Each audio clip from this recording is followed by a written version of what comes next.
Welcome to the Future Media Podcast. I'm Ricky Sutton. And I'm Alan Chappell. And this podcast goes deep into the collision of big tech and the future of the world. We explore how companies like Google, Meta, and Apple are impacting each of our lives. I'm an investigative journalist. I'm a privacy lawyer.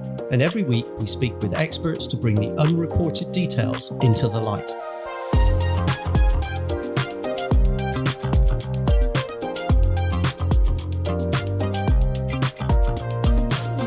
Welcome to the Future Media Podcast with Ricky Sutton and Chappell. This is an interesting issue because I don't think there's anybody out there who would disagree with the following statement. We need to protect the children.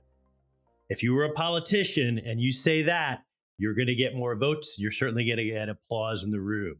The challenge becomes, what do we mean by protect and how do we protect them? And as Ricky and I are trying to educate ourselves about this important issue, we brought in an expert. We've got Bailey Sanchez from the Future of Privacy Forum, which is a really well-regarded think tank based in Washington, D.C. I've known those folks for, it's probably 15 years or so now. So Bailey, first of all, welcome, and thank you very much for joining us. Thank you. So glad to be here. Bailey, I'm absolutely thrilled to have you here because the timing, to Alan's point, really couldn't be better. We are 10 days or so into an antitrust trial that's looking at potentially breaking up Meta. I think if you walk down the street, again, to Alan's point, and ask people how they feel about Meta and Meta products, people are worried about what the implications are for young people. They're worried about addiction. They're worried about bad actors. They feel it's got a little bit out of hand. And from a personal perspective, I've become very emotionally involved in this, not only as a parent, but also because many of the parents of children that have died or suffered on the platform have now become friends and connections of mine. And I'm having that conversation a lot. And so while the antitrust trial is taking place right now, later in the year, we have another trial taking place where the states are going after Meta for its privacy and addicting children for money and so forth. And so this feels like a perfect time for us, Alan and I, and the world to start to learn about what processes are in place, what laws might be being discussed. And the one that gets talked about most is KOSA, or the Kids Online Safety Act. And I understand that you know all about that. So this forum is yours. Please tell us what it is, how you're involved, and what it's trying to achieve, please. Sure. So KOSA, I have been tracking since it was first introduced a couple Congresses ago. So to step back just a bit, the U.S. does not have a comprehensive federal privacy law, and our kids' privacy law was passed in 1998. So it is pretty old in terms of like privacy law comparisons. And because of that, the internet looked very different when it was passed in 1998 than what it looks like now. So COPPA, that 1998 law, was passed to kind of address a very specific set of concerns online. It was focused on, advertising to children and kids signing up for sweepstakes and kind of like what the internet looked like in the 90s. Whereas KOSA, I think, is trying to get at a more broader, more holistic set of harms. They're focused on like design features that are those addicting to kids, or design features that are kind of like harming kids. They're focused on what are appropriate safeguards that should be in place? Like, should it be, contact with strangers? Should that be allowed online? And then also creates like a duty of care. So it says, online services have an affirmative duty to children to make sure that they are having a safe experience online. So it really takes, I think, a more modern, novel approach to kids online. And again, it's a safety law. So it's not strictly in the privacy space, but of course, there's a lot of privacy implications to it. And so my role at Future of Privacy Forum, we are a nonpartisan nonprofit, but we seek to kind of track and analyze emerging frameworks that focus on youth privacy and safety. And so I don't track just KOSA, but I track, what the states have been up to. The states have been up to quite a lot in the last couple of years, and then also what other countries are up to in terms of like protecting kids online. Bailey, do you mind if I just ask a question about one of those things? You said putting a duty of care on the platforms to, do the right things by children. How is this not just a given? Why do we need a law to explain something like that? That feels like something's wrong. Yeah, so I think when you're thinking about building a product, you do kind of want to have your own kind of self-imposed duty to your users or to your whoever your market is, that you want to make sure that your product is like reasonable and useful, and so that people keep coming back. But when it comes to social media and other online services, so COSA mostly applies to social media specifically, but not strictly so, because it's so hard to define who social media is. So I'm going to say social media with a little asterisk that's like, as defined in the law. So COSA kind of takes a more specific approach to that and says, these services, you don't just need to have a duty to kind of like do good things for your service. You need to kind of prevent certain types of harms. And so you need to be affirmatively trying to prevent like eating disorders and substance use disorders, depressive disorders. You need to be affirmatively preventing like physical violence or patterns of use that indicate compulsive usage. So it's kind of making it more specific for what Congress thinks that online services should be doing when it comes to kids online. So let me jump in with a little bit of historical background, because Ricky, you asked a very good question here. Like, why are companies not doing the right thing?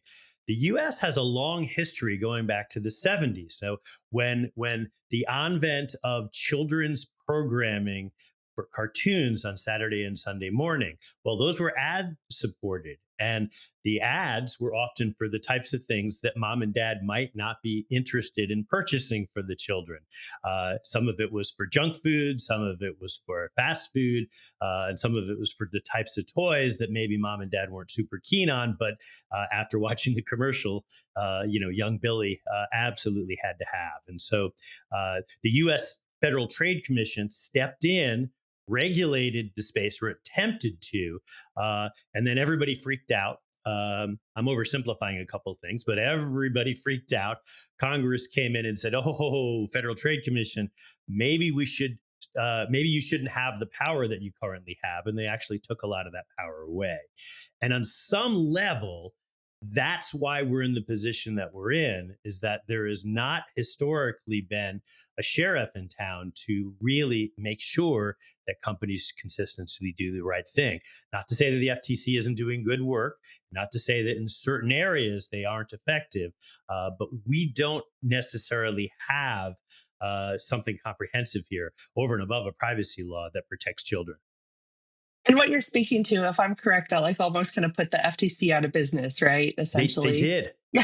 and really, that defanging of the FTC has a whole bunch of ramifications in today's world as we're looking at big tech, because the FTC effectively stood on the sidelines while big tech got bigger and bigger and bigger and bigger. I don't want to put this entirely at the lap of the FTC. There's a whole bunch of reasons we're in the position we're in, but they do have a role here. And as you were speaking, I thought it might be helpful just to share that background, because I think it is sort of tangentially related to what you're talking about. No, totally. So I think it's fair to say that the DOJ and the FTC are back. And I think they found their teeth.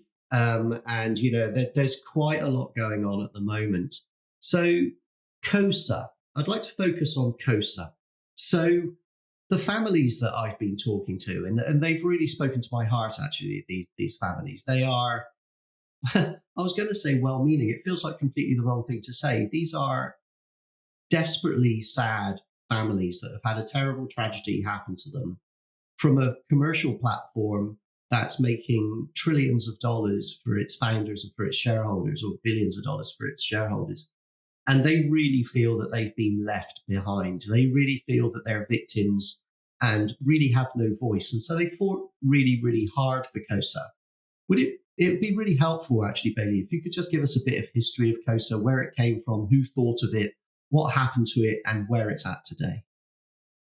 Sure. So it was introduced by Senators Blumenthal and Blackburn in, I believe, 2021. It could be 2022. But again, it was meant to address kind of a more modern set of harms. So I was actually sharing with you guys before we went live that I was hired at FPF to work specifically on student privacy during the pandemic. And I think that is where some of this kind of like focus on kids online really started from, because suddenly kids' entire lives were online and there was a lot more of awareness of kind of just like how much time they were spending online, not just like for fun, but also for school, and just how many services they interact with.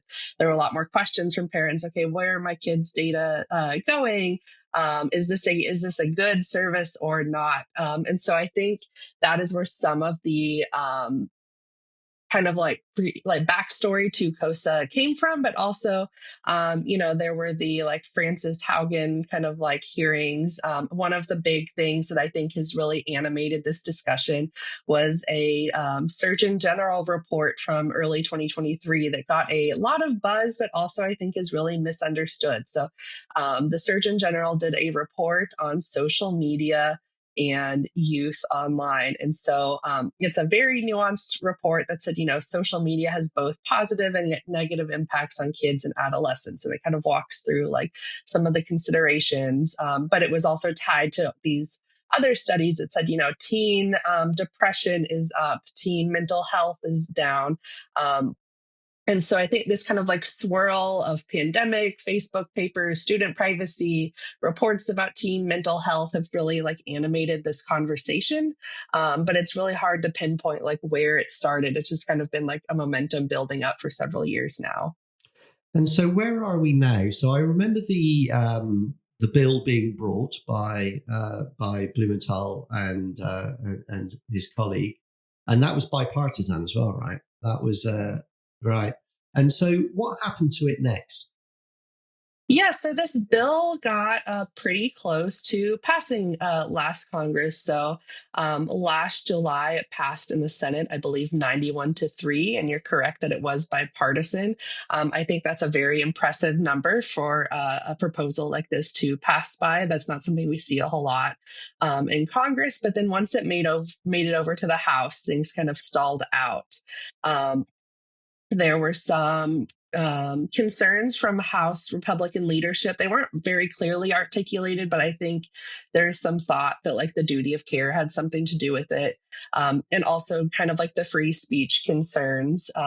So there was kind of like a last minute push actually by Elon Musk and X to kind of retool COSA just a little bit last December, but it's very, very hard to do something in December. And so it kind of failed there. But I think there's a thought that like this bill, it got so close last year, the session before that, it had passed out of committee, which is still a substantial effort. And so I think there's a thought that like this Congress is going to be the one that COSA or a kids' privacy or safety bill might pass. So you mentioned just then, you mentioned that it passed so strongly in Congress. And so there was very clearly a view that this was a good outcome and this should happen. You also mentioned it earlier on, Frances Haugen, who was the Meta whistleblower that got up and brought a whole load of documents that showed what Meta was actually doing out of sight with its attempts to target young people and with addiction. And then just 2 weeks ago, in the most read article I've ever written, actually, on my newsletter, there was another whistleblower, very senior whistleblower from Meta, called Sarah Wynne Williams, who basically got up and said again that even the staff and the executives at Meta would never allow their own children to use their products because they know how harmful they are. There was a lot of damaging information in that. And the two senators that were behind COSA were there, and you could see them writing feverishly, detail after detail after detail. And they said, we're going to bring COSA back. There. Do you think that this is a moment? Can COSA get through? Or, and I'd really like to dive into this a little bit as we talk today as well, are the lobbyists and the tech company lobbyists just able to just pull politicians to their whim and just kill something, even if it passes 91-3? So I want to bring this back to the framing that we kind of opened this episode with, is that, protecting kids online is an important issue. And that statement, protecting kids online, is very bipartisan. However, I really think it comes down to the details. Again, I just mentioned a whole swirl of a whole bunch of different things going on.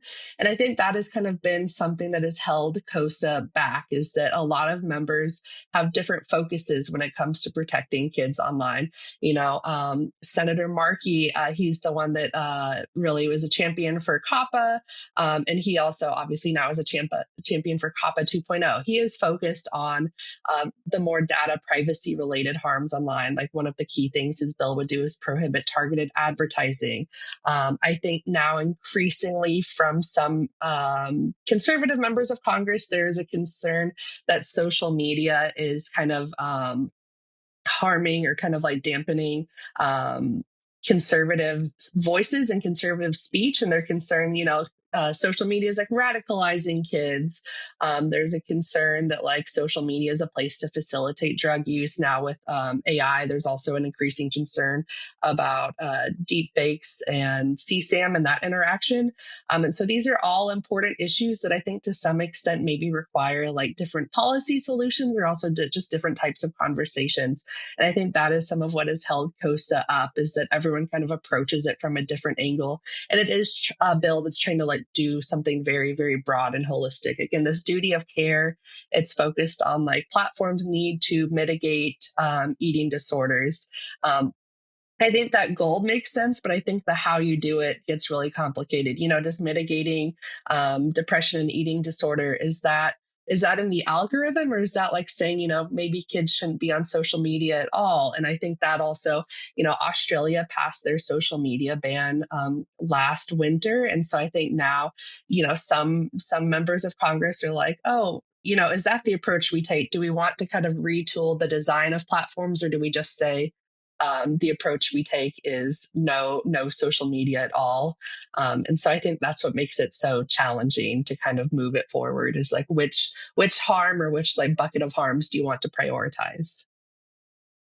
Amazing. So I read an article yesterday. It was an interview with Adam Mosseri, who is the boss of Instagram at Meta. And he'd done an interview in Italian with Vanity Fair Italia. And it ran the very same day that he was due to testify in the antitrust trial. And in it, he said two really important things that go exactly to the heart of what you're saying. The first thing he said is, you really probably shouldn't let your kids on Meta for more than 20 minutes at a time, which I thought was really interesting, given we've been hearing all through the antitrust trial that it's all about building massive engagement, and that's what it wants to do. That was the first thing. But the second thing was something that's more worrying to me, which was that he talked a lot about age gating isn't a bad idea, but it shouldn't be our responsibility at Meta. That should sit with the mobile phone operators. That should sit with the app stores. That's their responsibility, not ours. Oh, and by the way, also parents, it's also your fault, and you've got to go and deal with this. And whenever I see things like that, it feels like you're blaming the victim here. Yeah, you're the victim, you fix it. Don't do that. Don't buy drugs, kids, right? It feels like that. Are we going to be able to build consensus with all of these disparate views and all of this politics? Is it even possible to build consensus to solve the problem, or does it just have to be imposed? Yeah. So that part about like kind of putting the blame on parents, I think that's something that the pandemic really exacerbated. You're sending your kids to school, and then one day they're doing classes at home. You've got to, not just do your Zoom work meetings, you've got to do their Zoom school. And I think that kind of added to the conversation too, of parents being like, I want to make these responsible choices for my kids and my family, but I just can't figure out what the settings are, how to do that. And so I think there has been a push from platforms and services to kind of like re-up their education piece, because I think if you ask someone from the tech industry, they would say, we are doing a lot, but clearly something is getting lost in the way if, these tools that they have just aren't being used or parents can't find them. And so I think that is a piece of the puzzle, but I think it's kind of really a parents and companies and, like lawmakers passing something all kind of need to come together. And I think in terms of building consensus and moving forward, I think it just really requires picking like what pieces we can move forward on now. I brought up generative AI in kids. There's some people that think, some states that think we need to just ban generative AI. If you're under 18, you don't need to be on it. I don't know if we are at that point to where we can like make those decisions, but I do think we know.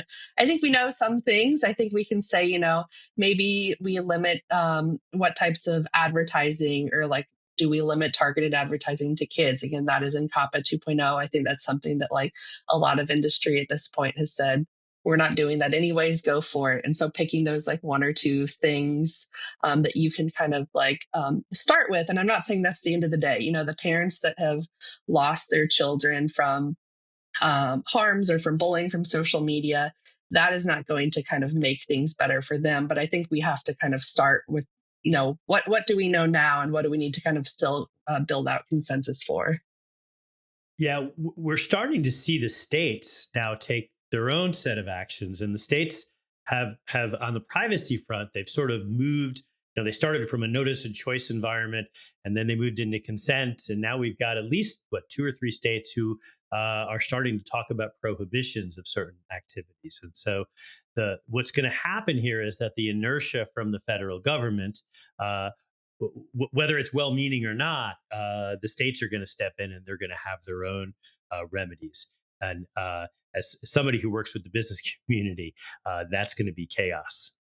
But it's sort of collectively our own fault, I suppose. Bailey, I'm in Australia, so I'm living right here with the new age gating policy. I'm in Sydney. But what are you seeing that is working? Because sometimes when you're trying to, solve the whole problem, you need to start by biting little bits off. What do you think is working? Is that a step in the right direction, in your opinion? So I think the Australia social media ban prohibition, I think like I've heard the e-safety commissioner say, we're not calling it a ban, we're calling it a restriction, whatever you'd like to call it. I think that is a really interesting idea, but it seems like the implementation still is very much in the works, and they're kind of building the plane while they fly it. So I'm not saying that I think that's the solution, but I get the sense that a lot of the world will be watching closely to see what lessons learned there are from Australia. I work at the Future of Privacy Forum, so we always are, I think, fans a technology neutral, comprehensive privacy law. Again, that's not going to solve for every possible harm that happens to kids online, but I think setting some guardrails around like how you collect data, how you can use data, what types of disclosures are appropriate. I think that does get you some of the way there. And I think the states that have passed a comprehensive privacy law first that protects all consumers, they have an easier time seeing, okay, where are the gaps where we can kind of fill in specifically for children? Like I think Connecticut is a really good example of this. They passed a comprehensive privacy law, again, protected all consumers, set guardrails for all consumers, all companies. But then they went back like a year or two later and said, okay, now we want to do something more targeted, focus it on kids and teens and also on health data, because health data is also another, I think, hot topic right now. So they were kind of able to build on what they already had, whereas some states, I live in Florida. We have one of the narrowest comprehensive privacy laws, but we have a whole bunch of social media laws that our state representatives are very interested in. And so I think that kind of puts you in a weird place where you've got like one very specific kind of fix, but maybe not some like broader, less flashy legislation to kind of like set the ground floor. So one of the things that I like to do with Future Media and with the newsletter and with this podcast is to take what are seemingly enormous, intractable issues and try and break them down to something simple. And if we erase everything we think we know about Meta going back to its inception in 2004, okay, the logic of it was great. We're going to connect everybody up. We can send pictures to our families. It's going to be great. We'll all have a chat. Great. Everybody's pretty happy with that concept. We now have a situation 20 years later where I would say that it would be in the top 3 most frightening concepts for billions of parents worldwide. And it's probably causing more upset to children globally than things that get far more coverage. It's a much bigger, constantly on threat. How have we managed to make something that was meant to be for sharing photos into something that's surveilling our kids out of sight and terrifying parents? And how can we not solve that? So I think I want to push back on that just a little bit. Again, I live in Florida. So Florida is a very red state, but I specifically live in Orlando, which is a pretty progressive area. We have a very big LGBTQ population. And I think, depending on the kid or the teen, and that's what makes this issue so hard, is that every kid or teen is different.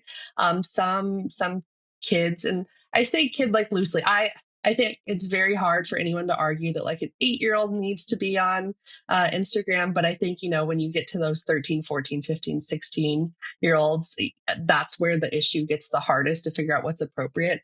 I think depending on like what kind of community you live in, social platforms where you can kind of engage with like-minded people can be really helpful. And so I think you need to kind of think about, we can't solve for everyone. We need to think about, where like there's a great book that's called Privacy at the Margins, really thinking about the people that are like kind of like, the LGBTQ population may not be a majority, but they might get great benefit, where some children, social media does really harm them. And I think, again, that's what makes it so hard, is that when you're a member hearing from someone, you are going to take like your constituents into consideration for sure. And you're going to take into consideration the people that are calling you up and saying, my child had a terrible experience with social media.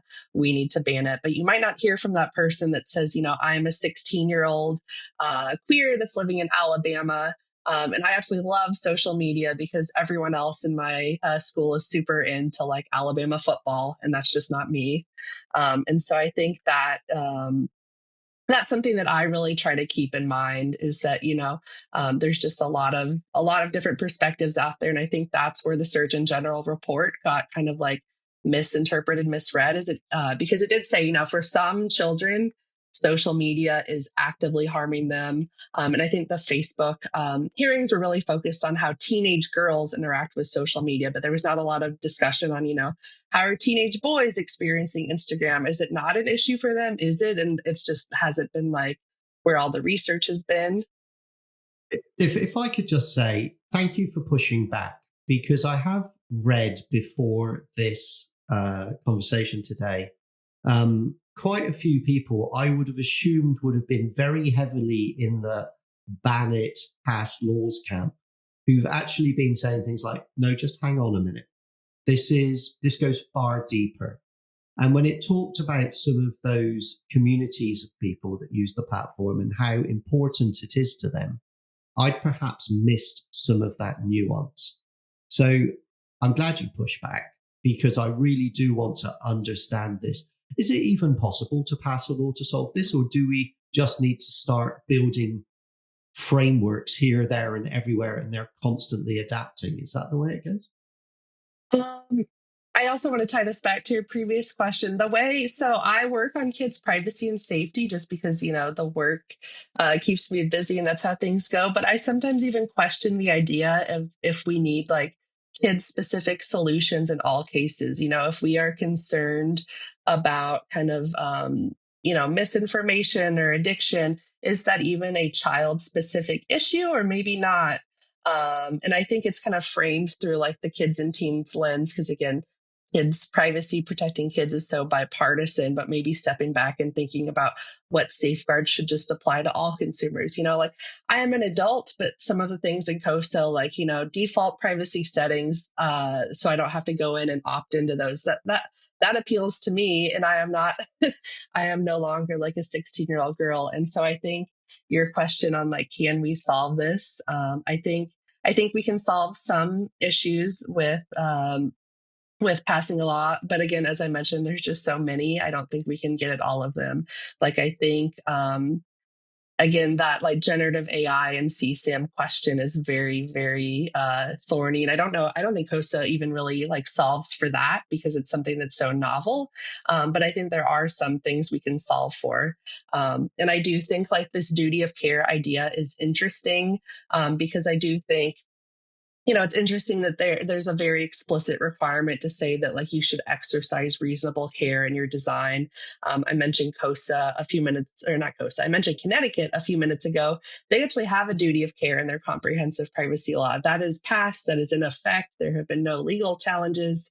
And it doesn't seem like the world has ended, at least in Connecticut.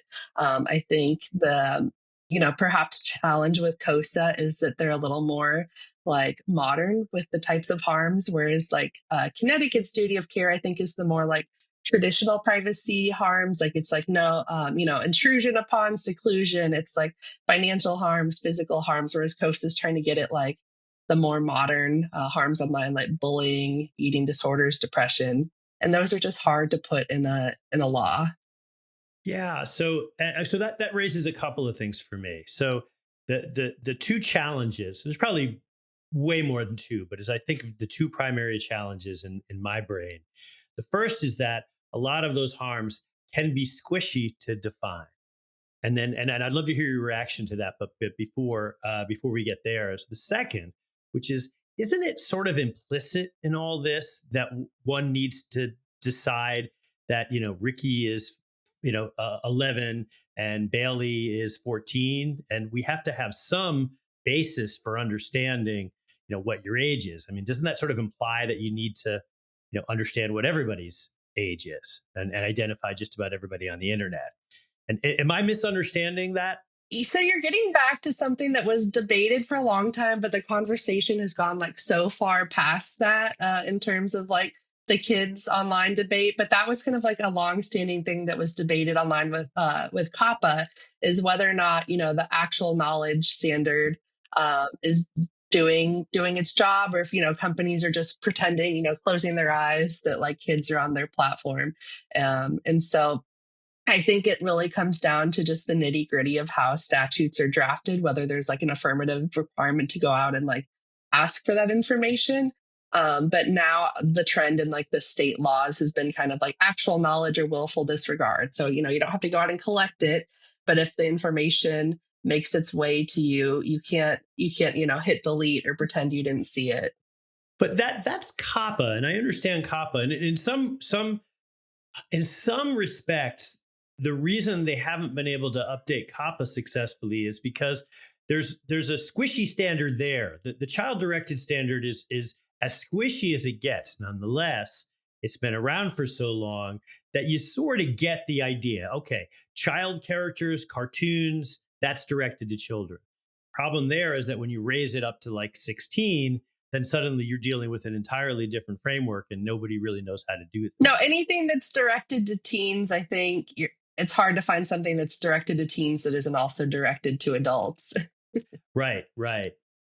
But I think what I was trying to get at is, has the discussion moved beyond age verification, you think? Yeah. So in COSA, they use something really unique. Again, this has been heavily negotiated over the years. They say to covered minors are when you have knowledge fairly implied on the basis of objective circumstances. So that is very legalese. It comes from like FTC, like trade rules. And so, it's do you have knowledge on the basis of objective circumstances that you like violated like a trade rule? So, but that's a very different use case than like, do you have knowledge? Like, what are the objective circumstances when it comes to do you have knowledge of how someone how old someone is online. Sorry, having trouble keeping my words straight because it's a it's a really weird standard. Nobody knows what it is. At one point, there would have been kind of like FTC rulemaking to kind of flesh that out a bit more. But I think, the FTC, it's very political right now. And so I don't know if there's necessarily an incentive for members to kind of give that authority to the FTC, or if it's really Congress that should be setting the standards. But there is no explicit age verification requirement in the statute. That is something that they have made very clear. To your question, though, whether or not you end up needing to do it anyways, I think is one of the biggest points that, critics of COSA raise, is that, like, yes, you're telling us we don't have to, but it feels like we have to. Yeah, and that's what I was trying to get from you. I mean, in your opinion, is that is there merit to that argument that it does create an implicit age verification standard, or is this just an example of the business community obfuscating the discussion so as to delay? That is a very good question. So, when I read the bill in a vacuum, I do not think that there are strong incentives to do age verification. But I read, press releases, statements from the new Chair Ferguson at the FTC. And it seems like very specifically big tech is one of the FTC's focuses going forward. Again, we haven't seen a whole lot of enforcement in the privacy space just yet. But I think it would be fair to kind of be a little cautious and say, we don't have to do age verification under COSA, but this FTC also is not a huge fan of our industry. So, and so, you want to kind of like take a really conservative approach when it comes to risk and compliance. And actually, there's an FTC workshop next month that they're holding in June. They moved it to June due to high interest, so they needed a bigger venue, but it was on, they used kind of like very strong language, like, how big tech addicts kids and families. And one of the specific topics that will be discussed at this workshop is age verification. So I am very interested to see, what the FTC has to say about age verification, what they think the platform's obligations should be.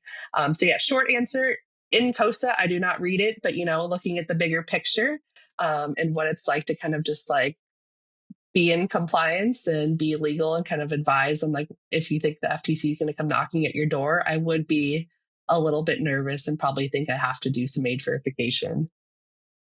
So we have for years, decades, had answers to this on other things. So you have to prove your age to buy alcohol. You have to prove your age to drive a car. It can't be this hard. It can't be this hard. Are we not just tying ourselves up in trying to solve everything when you just have to solve the fundamentals and move forward from there? So I think there's two separate debates that are happening. There's the question of, can you do it? And to your point, there's a lot of innovation in the age verification space, lots of vendors popping up. I think this is something that can be technologically solved. And in some cases, there are some solutions, but I think there's also a second policy debate of, should you do it? And in the US, that's a very complicated question because of our just longstanding beliefs in the First Amendment and right to anonymous speech. And I think this argument is harder to kind of conceptualize on Facebook, where the whole point of it is I have a Facebook that's Bailey Sanchez and I am myself. And I haven't had to do an age verification process, but I am presenting myself to my friends and family on Facebook. Whereas if I was going to be on Reddit, I probably want to keep that privateness and be anonymous on Reddit. And so I think that's also where the debate gets really hard. COSA, a lot of the attention is on Meta. Like you brought up a lot of the concerns with Meta. I think a lot of the advocates of COSA really are focused on Meta, but Meta is not the only one covered under COSA. There's going to be all kinds of social media, gaming companies to some extent have some exemption, but they do have some obligations. Similarly, like streaming companies, I think largely are exempted, but do have some obligations. So it's a question of I don't know, do I want to have to do age verification to go on YouTube? Do I want to have to do it to go on Netflix? I don't really know. But I think the question for social media and like Meta specifically is a little bit different there. If I could just jump in, something that you may be aware of, Bailey, I'm not sure if you are, Alan, you as well. So we're starting to see nation states on this side of the world start to lock out Meta. So several South Sea islands have now used, their governments have used their internet services to ban Meta. So if you try and use any Meta tool, you get nothing. So it's blacked out on the internet and it's blacked out on the apps. Cannot be seen. Government order. I can tell you that I've spoken personally to 3 European governments, all of whom are also looking at the same kind of behavior. So 2 things, and Alan's heard me say this many times. First of all, America is only 4% of the global population. Okay, so passing laws for the world just isn't going to work in this new world order. It just isn't. You're already seeing Europe taking a stand on this, and we're going to see more and more and more nations do it. We're moving ever closer to what I think is going to be a splinter net, where each nation says, this is our law, you want to play on our turf, this is the way it will be. And so I think that's interesting. It may solve this problem, potentially, okay? I'm not sure it's a great outcome, but I do think that that's a likelihood if we can't start to solve this.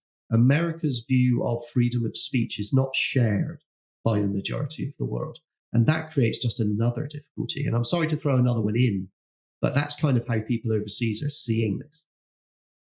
So I just want to jump in with one other thought about verification, because there are marginalized communities where certain people do not want their public identity to be known for a whole host of reasons. And so the verification requirement is not insurmountable, but it does get thorny, and it particularly gets thorny with the very types of communities that are more at risk.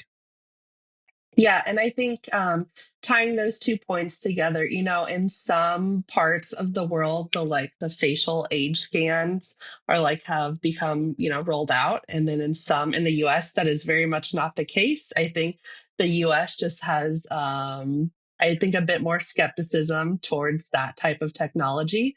I'm not saying it's necessarily less effective, less privacy protective. I think in some cases it can be fairly privacy protective. But I think there's really just a difference culturally in how communities think about this. And the facial scans are meant to be kind of a more equitable solution, because then you don't have to kind of tie it to your identity. It's just doing an analysis to see okay, I am under or over 25. But, when you get into this splinter net issue of, a company might be offering that in one jurisdiction, but not in other, companies have gotten in trouble and they're okay, well, you're offering this in this country. Why aren't you doing it here in the US? So it does end up kind of coming up to bite companies in the butt. It does, which comes to the point of who is the onus on here to solve that? Okay, and how can we use the the outcomes that people want to enable a better future? At the end of the day, this is simple. The tech companies want to make trillions. People want to communicate. An open web wants to exist, and advertisers want to advertise to that audience. So we have supply and demand. We have a beautiful marketplace. The problem is that it just hasn't been appropriately ratioed. Yeah. So I suppose the real question is it on the public or on the parent to say, you can't use that, I'm going to deal with it internally within my house? Or is the onus on the tech platform to say, and look, I'll just raise something that you said earlier on. Can Meta age gate people effectively? Hell yes, it can. Can X do it? I mean, we're going to Mars. Yes, we can fix that. Okay, it's not that hard. It's a choice not to do it. So who is the onus on? And it feels to me almost a bit as if it's a bit unfair to ask a group of politicians who are both conflicted on one side on how to answer it because of your history and because of your constitution and because they want to get re-elected and because of funding, they're conflicted. Okay. The platforms are conflicted because they want to make as much money as possible, but they also want to keep growing engagement and they don't want to be broken up by the law. This thing is broken to its soul and it's not getting fixed is my frustration. That's actually a question. What do we do when it gets that bad?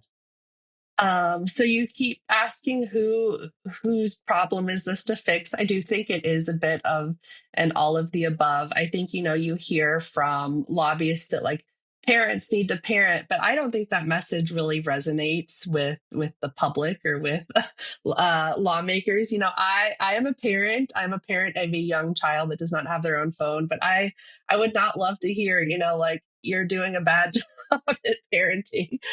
But I do think it is fair to say that, parents need to kind of, take an active role. Like this is, I think should be a collaborative process. Back in my day, we had the desktop computer that was in the living room.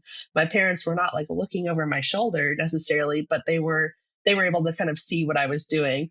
I think, the companies can maybe make their tools a little more like intuitive, easy to use. Again, that's something I hear a lot is how many tools there are. And I think it's great that those are offered. But if the parents and the kids who are the end users are not using them or finding them, I do think that is a problem.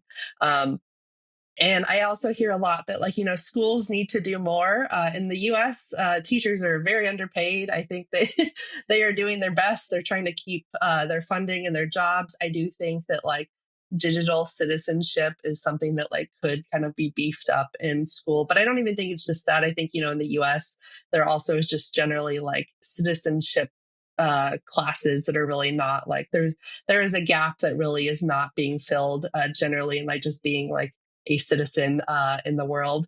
But then I think lawmakers still have a role to play here. Again, passing a federal comprehensive privacy law, that would be swell. I don't think that's happening anytime soon, maybe ever. But I think, I don't know. I know the TikTok ban was TikTok ban debate is largely about national security, but there also were like questions or talking points about, like, TikTok is taking our kids' data. Well, I don't think that's a unique to TikTok problem either. And so I think when we get hyper fixated on one company, I don't know if that's great either. So not a great answer to your question, but if I knew the answer on how to fix this, I think I would go sell it for a lot of money to someone. All right. So I just want to jump in on that. So something really important happened that I don't think gets enough attention with TikTok is that when TikTok didn't fit the model that the White House wanted it to be, they switched it off, which means that they have the ability to switch off Meta as well. And frankly, everybody. And so before that happened, I think if you had asked any government in the world, do you have the ability to turn off an entire platform of that scale? They would have said, inconceivable, never happen. And every single engineer for 3,000 square miles would have turned up and said, no, it's integrated into this and this and this and this. Could never happen. Alan, I can see you're smiling. You know that they would play this fear game. If you do that, the nuclear codes are going onto the open web. Right. This would have been what was discussed. Planes are falling from the sky. 100%. And it didn't, did it? It went down and it came back up again and the world didn't end. Yeah. And so we don't have to have these things. We choose to have these things. Okay. And so it isn't a given that it has to exist. I think that's an important consideration if we do eventually decide that we just need to stop and reboot and start again. I want to move to a different topic because it's not complicated enough already, but I do want to talk about Section 230. So, which is a whole nother, you've got another 13 hours, haven't you, Bailey? We'll be okay. So here's an interesting thing, again, trying to simplify what's a very complicated topic. As an investigative reporter, there were very, very simple rules for me. I used to run the newsroom of a paper that sold 60 million newspapers. So I know what it means to get something wrong. Okay. Number one, it's extremely expensive. And number two, you do it with malice, you go to jail. Yep. And if you're the editor of a major media company, those rules are very well understood for very good reasons. Okay. And you know that if you get it wrong, you pay one way or the other.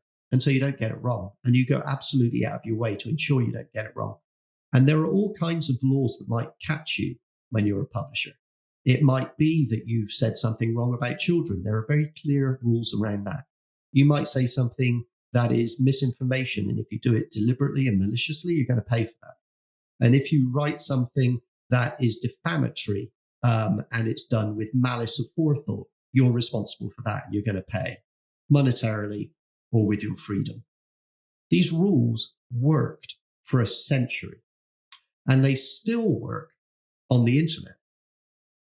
If the same rules were applied to the tech companies or as applied to the news industry, I'm asking whether that would have a self-policing effect and would pull this in. It would put massive new responsibilities on the platforms, but maybe they should have them. So, one of the really cool and unique things about Future Privacy Forum is we are one of the only, I think, organizations that focuses narrowly on privacy. That's how I have such deep expertise on youth privacy and online safety. Is I am actually not in the weeds on content moderation. I am not in the weeds on antitrust. I'm not in the weeds on IP. But I will say that content moderation does come up in the privacy and safety space. Obviously, like, a lot of the issues that we have discussed today are not strictly like data protection issues. I think they're broader, more about safety. And I think it's fair to ask that question of, we did it this way with publishing for so long. Why can't we do it this way? And I think this also relates to COSA, is that content moderation is very, very hard. And I think with how political things are in the US, like also small p political, that's just like kind of how our system works. This is why one of the reasons why COSA has become so contentious is because, I mentioned that duty of care, which I think in principle makes some sense, but there's a proposed obligation to kind of like prevent depression to teens. And so there are some conservative think tanks that have said, we will use COSA to kind of like limit the content that is focused on like LGBTQ content. Like, we don't think that is appropriate for teens to see. That is their position. That is not the position that other organizations take. And one of the sponsors of COSA is from a conservative state, and I think has a very particular viewpoint when it comes to what is appropriate for teens to see. Again, I mentioned I'm from Florida. My governor has a very particular viewpoint. We are a state that's now become very famous for our book bans. Really, like any book that mentions like race, gender, sex, anything mysteriously disappears from our schools. But I don't know if those are like widely held or like objective. Like, you mentioned that like misinformation, I think sometimes can be easier to identify, or something that is like just untrue. But when you get into these more like squishy concepts, content moderation gets very hard to do and becomes very contentious.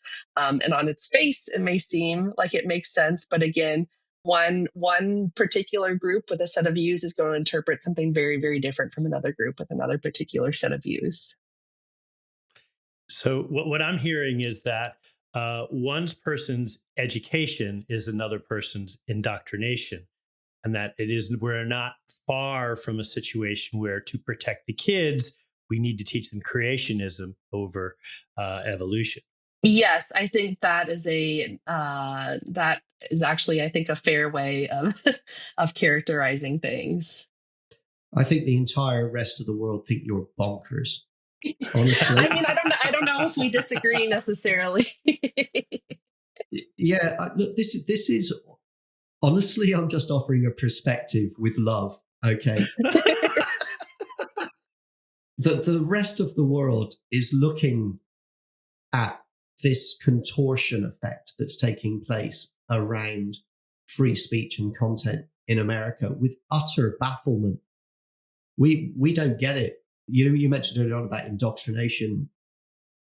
96% of the world isn't living in that spin cycle.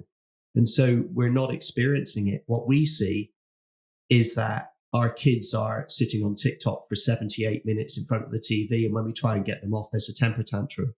And that feels like there's a problem. Yeah. And we just want to not worry that every single time our child is out of sight, that someone's coming after them with something, on a platform that we have no control over. And even if they do, and we want to ring someone and alert, you're not going to get a response. It's the most frightening portal in your house, out of sight, talking to your most vulnerable loved one. That's how the rest of the world sees this. It's not a freedom of speech issue. It's a protect my kid issue. If it's any consolation to you and to the rest of the world, I do not think that like the intersection between like, internet and the First Amendment and privacy and kid safety is all set in stone. We have some court precedents, but I think these questions about, is an algorithmic curation, is that protected speech? Are design features like, you must have privacy on by default? Is that protected speech? Those are not like settled issues. Those are very much playing out in court. I think the questions of like age verification requirements, the Supreme Court is actually hearing a case. They heard a case in January that we're waiting for a decision on whether you have to do age verification for porn websites. Is that First Amendment protected or not? We don't have those answers to that. So maybe everyone is like pulling their hair out, running around about the First Amendment, and 5 years from now, we're all going to find out we were all wrong and interpreted it wrong. So I think that is something that I am watching quite closely is, Congress moves very, very slow, very deliberately. The states are not moving slow. The states have passed so many laws. So many of them are being challenged. And I think now a lot of these questions for what does like internet regulation look like when it comes to kids, we will get our answers from the courts instead of Congress. Is that the best way, Alan? I think it depends on who's sitting in the courts, and increasingly, the judges who have been replaced over the last decade or so have a very different view of precedent. Now, you may think, well, that's a great thing because, boy, we could use some fresh thinking in the court system. But the problem with being too willing to break from precedent it means that you can create chaos, because particularly when you have lower courts, one saying red and another saying blue. I'm hopeful that we can get Congress to do something, and I would love, Bailey, if you had a prediction of is this Congress going to do something on CASA, and we'll just say in the next year or two. So I think I may be wrong. Is Congress still also trying to work out some budget kinks and getting things, just keeping the lights on, or is that solved? No, that's a once a quarter problem that we've had for at least a decade and a half. And I don't see that changing.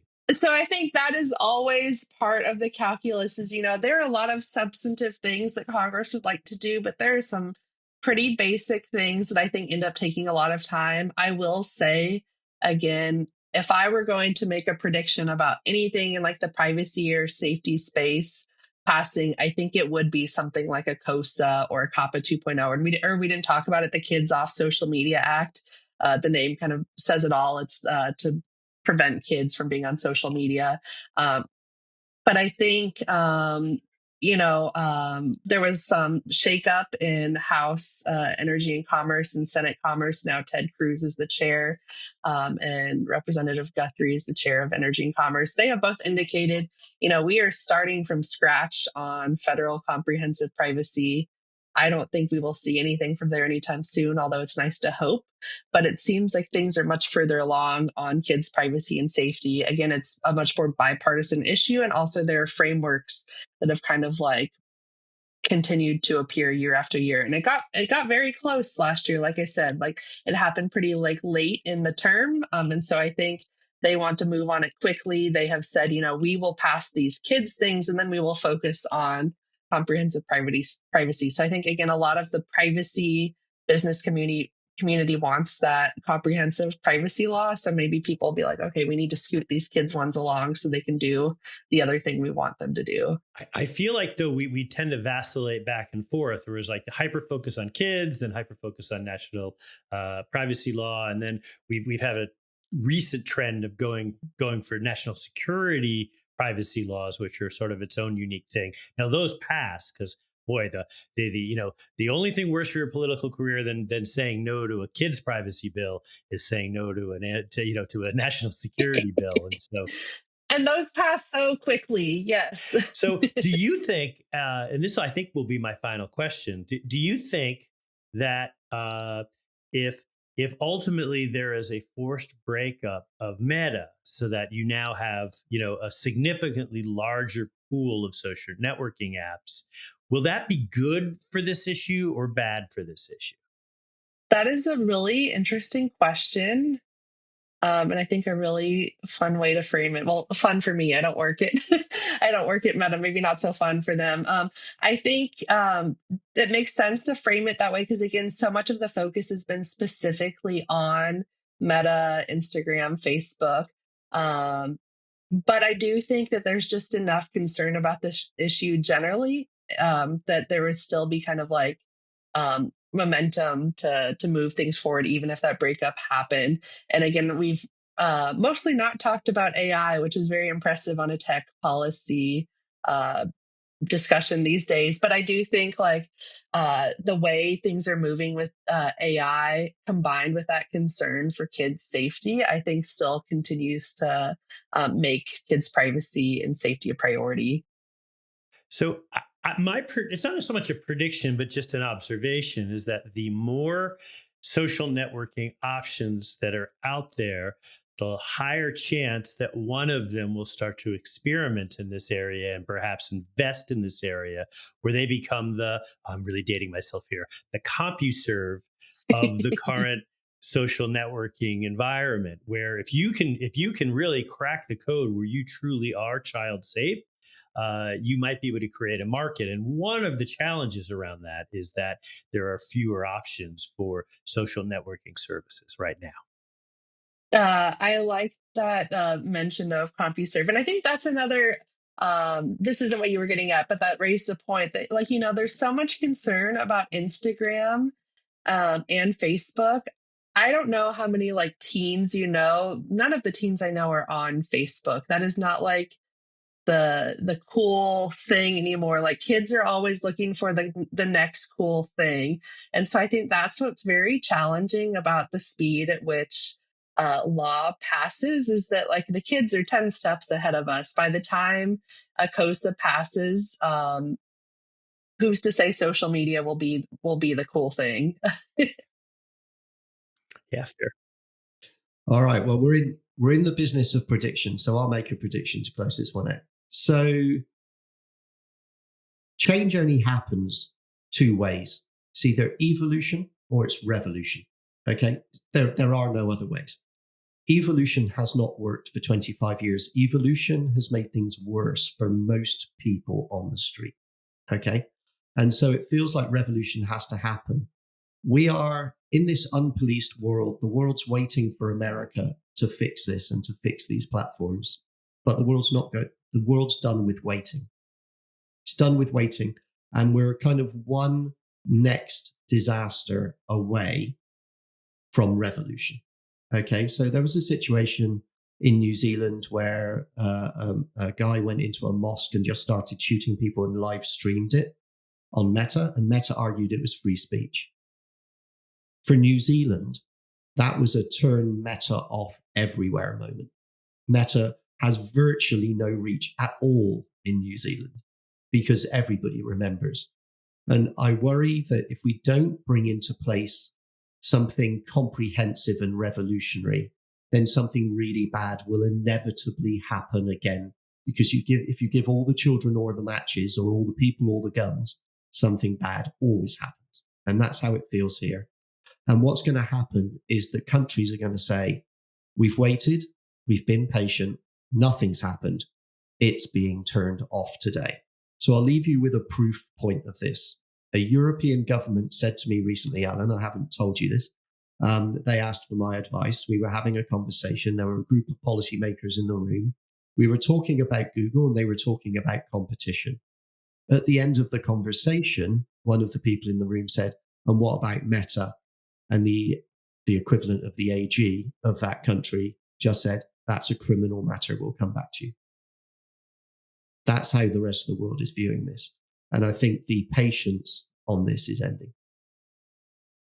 Well, that's a light note, isn't it? I'm glad we solved it. What should we do next? We'll do energy and poverty next, shall we? And food security. Look, Bailey, thank you so much for your work on this. We need advocates. We need smart thinkers. We need people focused on solving these really thorny issues. I'm always worried when Alan uses the word squishy, talking about the law. The law doesn't feel like it needs to be squishy. But look, I really appreciate it. As a parent, as somebody working with parents who are terrified about this, thank you for your work. No, yeah, glad to be on. And again, that Australia is my area that I'm watching right now with that social media ban. Whether or not it's a good idea kind of remains to be seen because we just don't know. And so I think Australia is going to be our case study that everyone will be watching, or at least I will be watching closely over the next year or so to see, maybe that is the solution. Well, let me get the privacy commissioner on and we'll sit down and we'll have a chat with her about it. That would be a lot of fun. Yes, please do. Yeah. The safety commissioner would be great. Thank you so much, Alan. Thank you. I will catch you on the other side.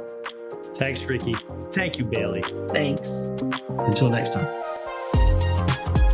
Thanks for tuning in. The Future Media Podcast is a production of Future Media and Ricky Sutton.